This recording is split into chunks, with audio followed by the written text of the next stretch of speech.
Good afternoon po. Welcome to DPWH Sorsogon 2nd District Engineering Office, Payawin, Gubat, Sorsogon. Scheduled for today's pre-bid conference are the following projects. 25FL0034, Construction, Completion of Multipurpose Building, Barangay Paghaluban, Barcelona, Sorsogon. And 25FL0035, Construction of Multipurpose, Cassava Flour Production Facility, Barangay Santa Cruz, Barcelona, Sorsogon. Today is January 21, 2025, and present here are the following. Dave Glynn, D. Almilia, Back Chairman, Erwin S. Encinares, Back Vice Chairman, Chloe F. Valeros, Back Member, Leia E. Funtanares, Back Member, Bernadette D. Laguna, TWG, Nathaniel E. Ferratero, Jr., Planning Representative, Nathaniel D. Alegre, Back Secretariat, Glenn L. Inicio, Back Secretariat, and BNE Albay, IT Representative. Mr. Chair, meron na po tayong quorum and wala po tayong representative from contractor. Good afternoon po. Since a quorum was declared, this pre-bid conference is now called to order. Our agenda for today's pre-bid conference are as follows.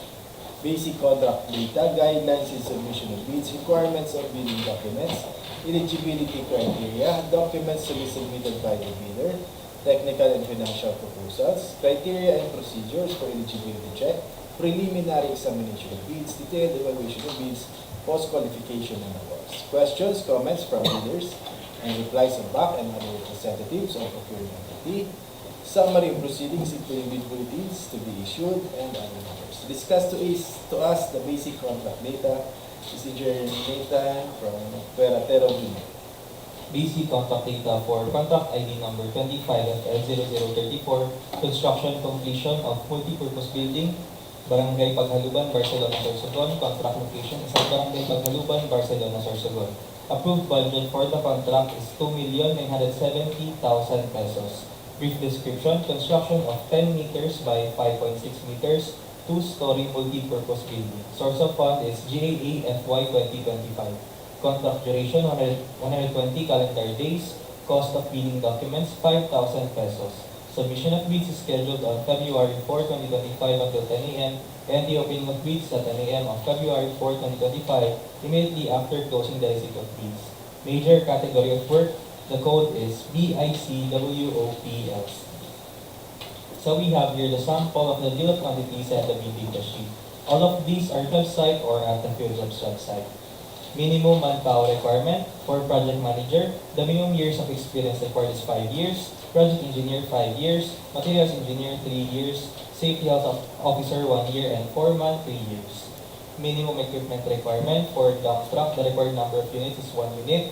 Payloader 1 unit, backhoe 1 unit, plate compactor 1 unit, concrete vibrator 2 units, bar cutter 1 unit, bar bender 1 unit, 1 bagger mixer 2 units, welding machine 2 units, and low bed trailer truck 1 unit.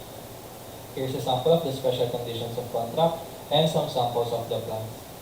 We have here the perspective and the floor plans and the elevations of the proposed project.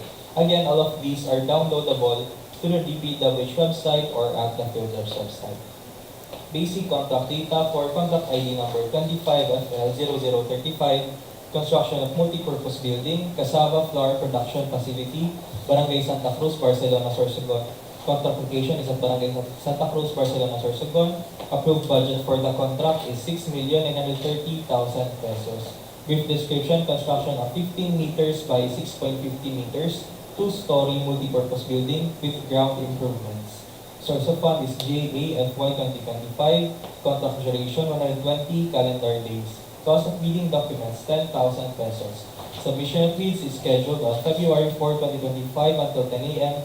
and the opening of bids at 10 a.m. on February 4, 2025 immediately after closing the receipt of bids. Major category of work. The code is BICWOPLC.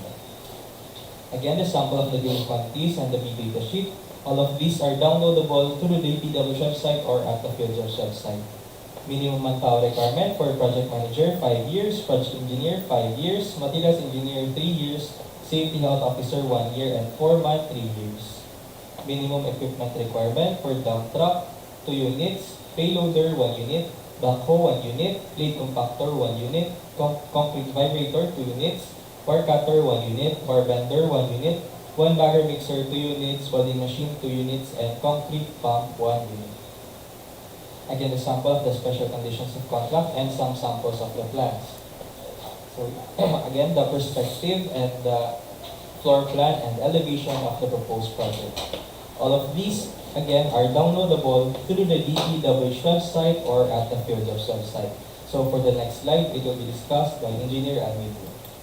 Submission and receipt of bids. Bids should be submitted to the BAC on the date, time, and either at its physical address or through online submission specified in the instruction to bidders, through its bidders' duly authorized representative in a 2-envelope system, where the eligibility and technical requirements are enclosed in one envelope and the financial requirements in another envelope. Eligibility and technical envelope and financial envelope shall then be enclosed in one single envelope.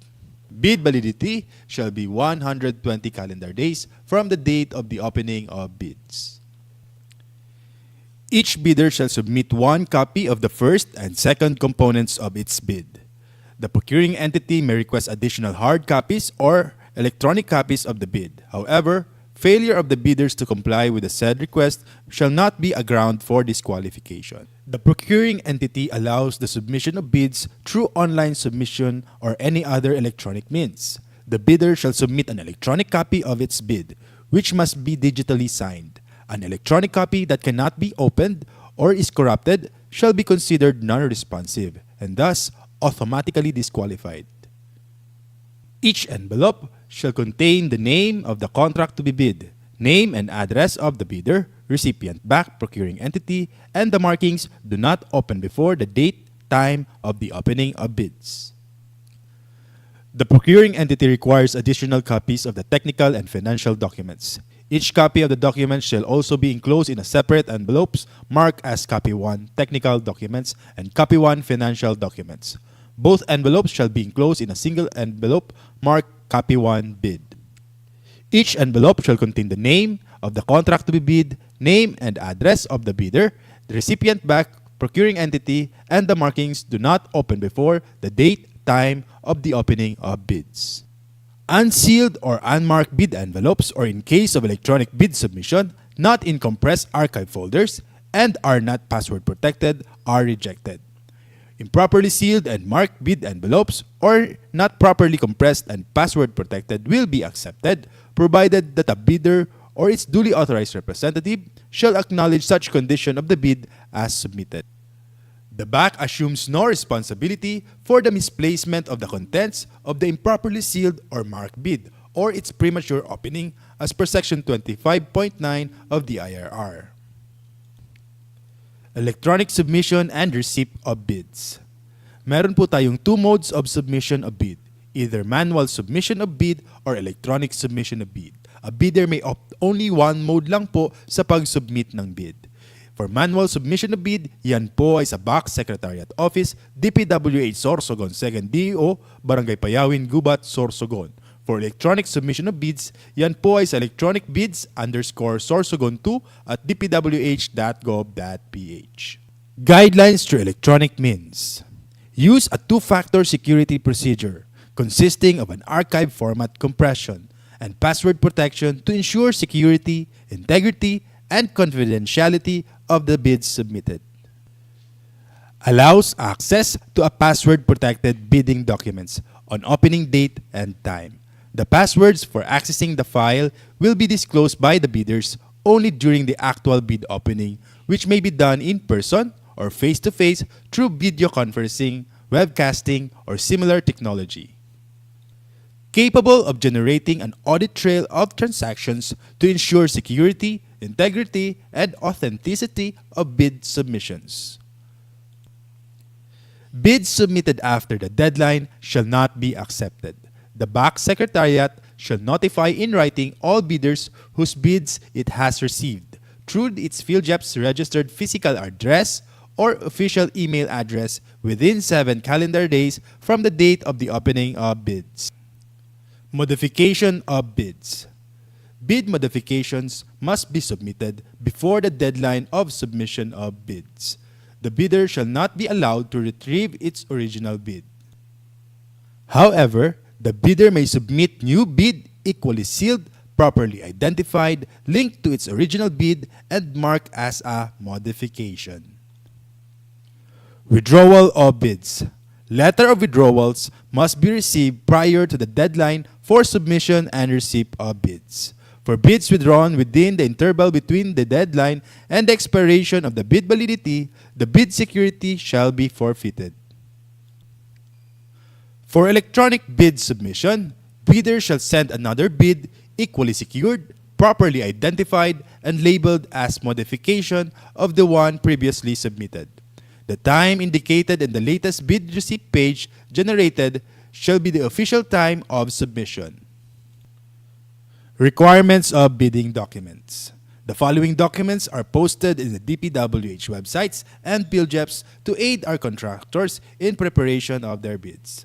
The following documents are invitation to bidders, instruction to bidders, general conditions of contract, special conditions of contract, bid datasheet, drawings, bill of quantities, and sampled forms. Eligibility criteria.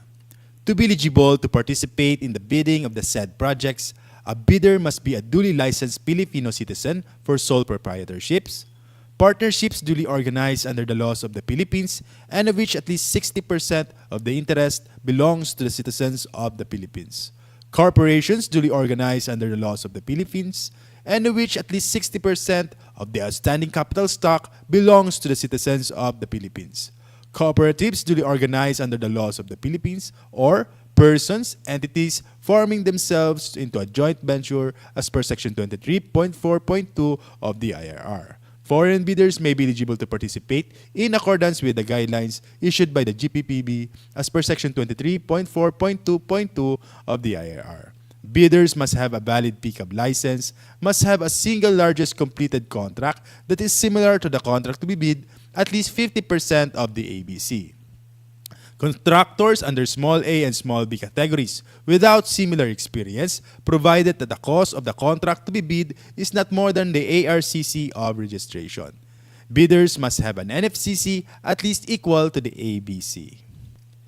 Eligibility and technical documents to be submitted by the bidders. We encourage our bidders to enroll in the civil work application to facilitate the fast evaluation of their eligibility. However, if they have not yet enrolled in the CWA, these are the documents they have to submit. Class A legal documents, PhilJeps Certificate of Registration, Mayor's Permit TTI Tax Clearance. Number 2, Pickup License and Registration.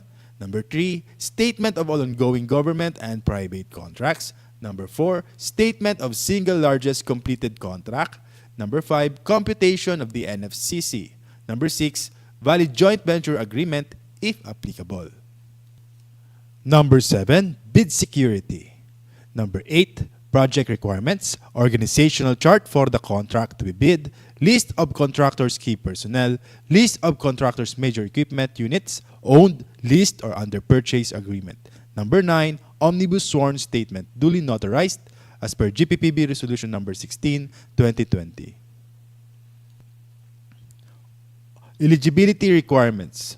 All bidders shall upload and maintain in PhilJeps a current and updated file of the following Class A eligibility documents under Section 23.1 and 24.1 of the IRR. Class A legal documents. PhilJeps Certificate of Registration, Platinum Membership, containing SEC Certificate of Registration, DTI Registration, Mayor's Permit, Business Permit, Tax Clearance, Audited Financial Statements. As per GPPB Resolution Number 15, Series 2021, lifting the suspension on the implementation of the mandatory submission of PhilJeps Certificate of Platinum Registration and Membership in competitive bidding and limited source bidding. All bidders are required to maintain a Platinum membership of PhilJeps Certificate of Registration.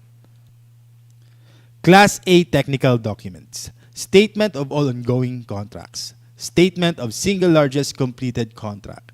Valid pickup license, special pickup license for joint venture agreements. Class A financial documents. Net financial contracting capacity or the NFCC. Class B, in case of joint venture, the joint venture agreement entered into parties must be attached. Legal eligibility requirements, Class A, tax clearance. As per Executive Order 398 Series of 2005, submission of BIR receipt for renewal of tax clearance will not suffice in lieu of a valid tax clearance requirement, since substitution is not allowed under Section 34.2 of the IRR.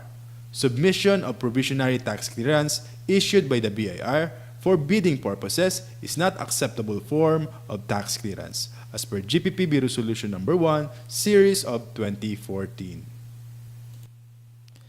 Recently expired mayor's permit, business permit, shall be accepted together with the official receipt as proof that the bidder has applied for renewal within the period prescribed by the LGU. However, the renewed permit shall be submitted as post-qualification requirement in accordance with Section 34.2 of the IRR. Statement of all ongoing government and private contracts.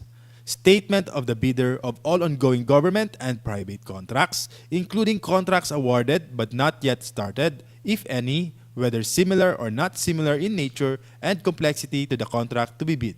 The statement shall include all information required in the bidding documents. Statement of single largest completed contract. The single largest completed contract completed should be similar to the contract to be bid or has the same major categories of work. The single largest completed contract's value should be at least 50% of the ABC to be bid, upon adjustment of current prices using the PSA Consumer Price Indices. Contractors under small a and small b categories without similar experience on the contract may participate if the cost of the contract to be bid is not more than the ARCC of registration. The statement of single largest completed contract shall be supported by the owner's certificate of final acceptance, issued by the project owner other than the contractor, or a final rating of at least satisfactory in the constructor's performance evaluation system. In case of contracts with the private sector, an equivalent document shall be submitted. Philippine Contractors Accreditation Board PCAB license. Bidders must have a valid PCAB license or a special PCAB license for joint ventures. PCAB license should indicate the registration for the type and cost of the contract to be bid. Should be valid at the time of the deadline for the submission and opening of bids. Bid security. Bidders have the option to choose their preferred form of bid security. Only one form of bid security is required to be submitted. For cash or manager's check, bank draft, bank guarantee, or irrevocable letter of credit, 2%. For surety bond, callable upon demand, 5%, or you can use bid securing declaration. Please be guided of the GPPB Resolution Number 16, 2020 sa format ng bid securing declaration. Bid security in the form of bid securing declaration. Please be guided of the revised provision and revised penalties of the bid securing declaration as a form of bid security, as per GPPB Resolution Number 16, 2020. Omnibus Sworn Statement. Revised Omnibus Sworn Statement as per GPPB Resolution Number 16 should include the following clauses. Any omission of the said clauses shall be grounds for disqualifications. The clauses should include the non-inclusion in the blacklist, authenticity of documents, verification authority, signatories authority, disclosure of relations, responsibilities of bidders, labor laws and standards, non-payment any commission, amount, fee, or any form of consideration in relation to any procurement project or activity. In case of advance payment was made or given, failure to perform or deliver any of the obligations and undertakings in the contract shall be sufficient grounds to constitute criminal liability. Second envelope, financial proposal. The second envelope shall contain bid form, summary of bid prices in the bill of quantities, detailed estimates including a summary sheet indicating the unit prices of materials, labor, and equipment, cash flow by quarter, month, and payment schedule, Other documents required in the bidding documents. Please be guided of the GPPB Resolution Number 16, 2020 for the bid form. Detailed evaluation of bids. Unless the instruction to bidders specifically allows partial bids, those not providing all the required items shall be considered non-responsive. Placing no price is considered non-responsive. Specifying a zero or dash means it is offered for free. The purpose of the detailed evaluation of bids is to determine the lowest calculated bid by establishing the correct calculated prices of bids, ranking calculated total bid prices from lowest to highest. The method, a non-discretionary criterion, shall be used which shall include consideration of completeness of bids and minor arithmetical corrections. Results shall be contained in the abstract of bids. For the detailed evaluation of bid, in case of discrepancies between bid prices in figures and bid price in words, the bid price in words shall prevail. Total price per item versus the unit price for the item times the quantity, the unit price for the item times the quantity shall prevail. The stated total price versus the actual sum of prices of component items, the actual sum of prices of component items shall prevail. Unit cost in the detailed estimate versus the unit cost in the bill of quantities. The unit cost in the bill of quantities shall prevail. Reminders to all the bidders of our no-contact rule, prohibition of communication with bidders from bid evaluation until award of contract. For post-qualification, the purpose is to determine whether the lowest calculated bid complies and is responsive to all requirements and conditions as specified in the bidding documents, to be the lowest calculated responsive bid. The method, a non-discretionary pass or fail criterion, which shall be used to verify, validate, and ascertain all statements and documents by the lowest calculated bid. Other matters. In compliance with Department Order Number 28, Series of 2024, three-strike policy in the procurement of infrastructure, goods, and consulting services. Bidders are reminded of the classification of offenses that triggers the three-strike policy and exceptions. 1. Withdrawal from the bidding process, submission of a non-participation letter, or failure to submit a bid after purchasing the bid documents. 2. Submission of late bids without valid reasons, as determined by the bank. 3. Submission of patently insufficient bid, A. During eligibility screening and or shortlisting, B. During bid evaluation, C. During post-qualification. Enforcement of penalties. If a bidder commits any of the three major offenses, acts listed above 3 times within a year, and if these three offenses are of similar or identical nature, it will trigger the enforcement of administrative penalty, suspension from participating in all DPWH procurement activities and entering into contract with any DPWH procuring entity, blacklisting of the suspended bidder 1 year. Bidder will also face bid security forfeiture and must comply with the enforcement of the bid securing declarations condition. If a bidder commits another set of 3 similar offenses or more than 2 sets of 3 similar offenses instances where more than 6 offenses occur within the said 1 year time frame, bidder may be subjected in an increased penalty resulting in blacklisting for a period of 2 years. The effective duration for the penalty of either 1 or 2 years, as applicable, will be clearly stipulated in the blacklisting order, with the provision that the duration of the blacklisting shall not exceed a maximum period of 2 years, commencing on the date the blacklisting order is approved and issued by the Secretary. Due process and implementation. The BAC and its technical working group will meticulously verify the monthly consolidated strike report or its updated version at each stage of the procurement process. In line with the department's commitment to its quality objective of providing quality, safe, and environment-friendly public infrastructure facilities aimed at improving the life of every Filipino, Department Order 110 Series 2024, implementation of the ISO 9001-2015 certification requirement for large A, medium B, and medium A contractors in the procurement of infrastructure projects of the department is in effect. Bidders classified under pickup size range for large A with ARCC more than 300 million but less than 450 million, the effectivity of the said requirement will be on January 1, 2025. For medium B, more than 150 million but less than 300 million, the effectivity will be on July 1, 2025. And for medium A, with more than 30 million but less than 150 million, the effectivity will be on January 1, 2026. Department Order 118 Series of 2024. Guidelines on the accreditation and assignment of contractors and consultants project engineers. Assigning only qualified and competent project engineers of the contractors and consultants in the implementation of DPWH projects shall be observed. Bidders are reminded of the following classification and limits of assignment. Project Engineer 2, 10 contracts located within the same province for simultaneous assignment, each costing more than 150 M.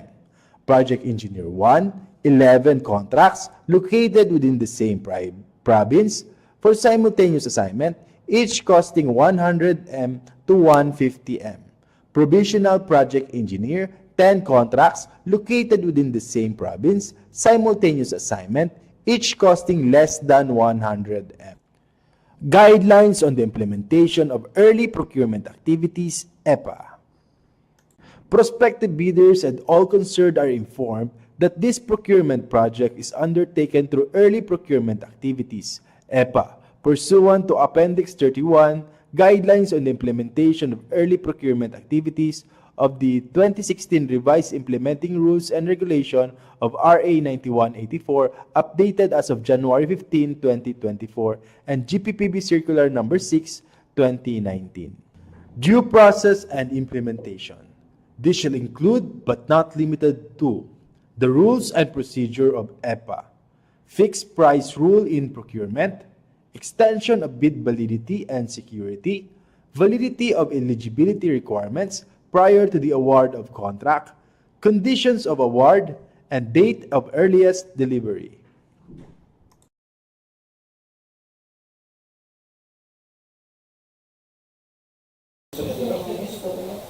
Any questions po? Comments? Hearing none, this private conference is now adjourned. Salamat.